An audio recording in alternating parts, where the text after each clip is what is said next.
Hello, second class students. Welcome back with a new lecture on the Old Man and the Sea. And in this lecture, I'm going to talk about two important things in this particular stage of Santiago's life before catching the big marlin. The first one is his activity in the morning, and the second one, the beautiful description of the sea creatures while he was sitting alone into the middle of the sea. Now, after the boy had gone, the old man fell asleep.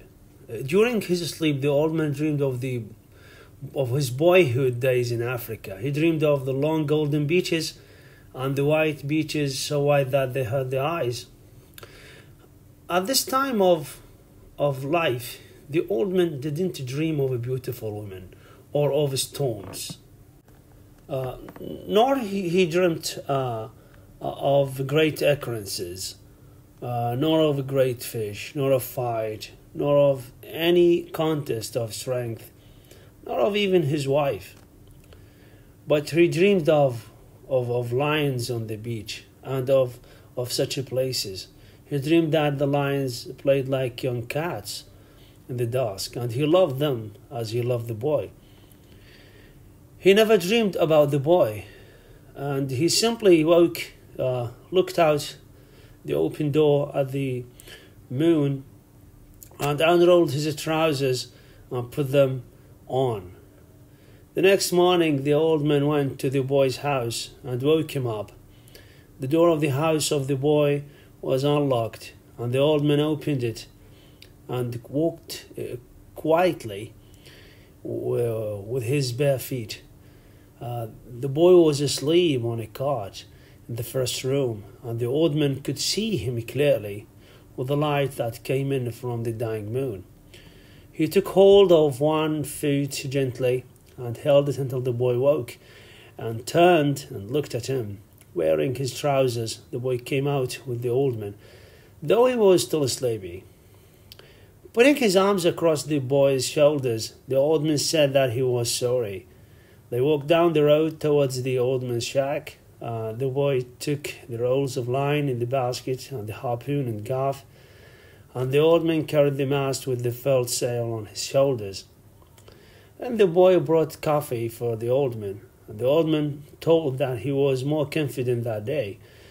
The boy went and brought the promised sardines and fresh baits for the old man. Then the old man wished to be lucky this day, and the boy wished the old man good luck. The old man fitted the rope lashings of the oars onto the thole pins, and leaning forward against the thrust of the blades in the water, he began to row out of the harbour in the dark. Now, the second part of the story here in this particular lecture is that the old man sails alone into the sea, very far. There were other boats also sailing for the fishing expeditions. Most of the boats were silent except for the dip of the oars. These boats spread apart after they were out of the mouth of the harbour, and each one headed for the part of the ocean where he hoped to find fish. On his 85th day, the old man, Santiago, knew he was going far out, and he left the smell of the land behind and rode out into the clean early morning. The smell of the ocean in front and the smell of the land is behind. In the dark, the old man could feel the morning coming, and as he rode, he heard the trembling sound as a flying fish left the water, and the hissing that their skiff set wings made as they soared away in the darkness. He was very fond of flying fish, as they were his principal friends on the ocean. Now, this is the summary of this lecture in terms of the events and what happened. Now, I'm going to comment in detail in terms of the language used in this particular 4 pages, and how the narrator presents a variety of images and rhetorical style in order to make the description very influential. The all-knowing narrator tells now of Santiago's longing to youth. The narrator makes this idea clear when he presents an asyndetic listing of the things and people that Santiago is thinking about these days. An asyndetic listing means listing of things or people or ideas.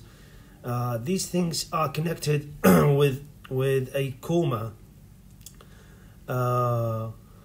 instead of a conjunction, just like and or, right?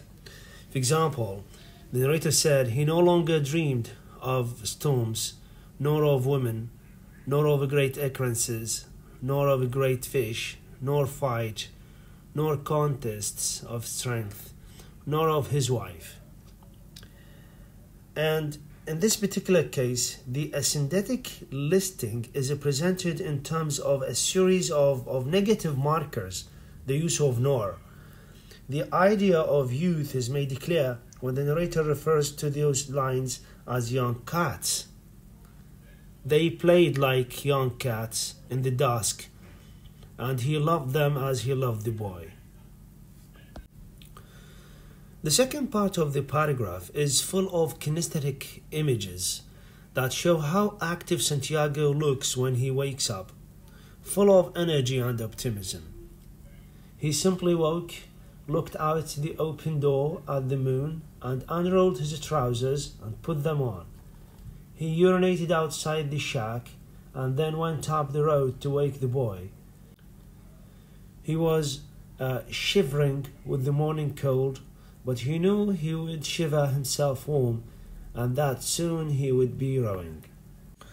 So, the idea of being active is rendered and enhanced by the use of movement verbs such as woke, unrolled, put on, urinated, went up, wake, shivering, and shiver, would be rowing. The narrator then refers to the boy's residence as a house in comparison with the old man's place, which is a shack. The boy wanted the old man to feel at home when he left the door open or unlocked, a matter of respect and help at the same time. The old man behaved in a polite way when coming into the house where the boy is living, and when waking the boy up, he did that in a very quiet and gentle manner.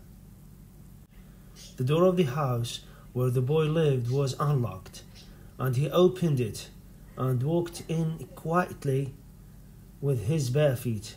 The boy was asleep on a cot in the first room, and the old man could see him clearly with the light that came in from the dying moon. He took hold of one foot gently and held it until the boy woke and turned and looked at him. Then the narrator presents a comparison between the old man's active waking and the boy's one. He was sleepy. The early morning is presented by the narrator as active as possible through a series of kinesthetic images. They walked down the road to the old man's shack, and all along the road, in the dark, barefoot men were moving, carrying the masts of their boats. And the boy, as usual, physically helps the old man with carrying the boat staff. When they reached the old man's shack, the boy took the rolls of lines in the basket and the harpoon and gaff, and the old man carried the mast with the furled sail on his shoulder. The old man's active and fresh spirit is because of his optimism when the old man said, "I feel confident today." The old man's source of physical power is the cup of coffee he is drinking now. That's why he is drinking it slowly. The old man drank his coffee slowly. It was all he would have all day, and he knew that he should take it. So, physically or bodily, the source of power is not enough to go into a fight with the big fish. So being unlucky affects his mood all in all. For a long time now, eating had bored him, and he never carried a lunch. He had a bottle of water in the bow of the skiff, and that was all he needed for the day. The narrator then tells of the boy coming back and presents a sensory image of feeling. And they went down the trail to the skiff, feeling the pebbled sand under the feet, and lifted the skiff and slid her into the water. Then the narrator refers to the boat with the feminine pronoun her, and lifted the skiff and slid her into the water. The use of her, which refers to the boat as a woman here, since it carries people as a pregnant woman. The paragraph is full of kinesthetic images, in fact. For example, the use of verbs such as went down, lifted, and slid. The old man set sail then in darkness before the rise of the sun. Thus, he couldn't see the other boats. This feeling is made explicit through the narrator's presentation of a mixture of kinesthetic and auditory images. He began to row out of the harbour in the dark. There were other boats from the other beaches going out to sea, and the old man heard the dip and push of the oars, even though he couldn't see them now. The moon was below the hills. The outset of the old man's journey into the sea is abundant with a variety of sensory imagery. Such images are very helpful in picturing out the scene of the early morning when the old man in the shore. Sometimes someone would speak in a boat, but most of the boats were silent except for the dip of the oars. You see, here we have the auditory image, because we have the word silent and the word dip of the oars, and it is mixed with a kinesthetic image. Why? Because whenever we have a kinesthetic image, there is a resultant auditory image. The dip of the oars produces the sound of the rowing. Okay, thank you for now. I think it is almost everything concerning this lecture. I hope we get something important about today's lecture, which is how the writer is using a mixture of images in the same episode.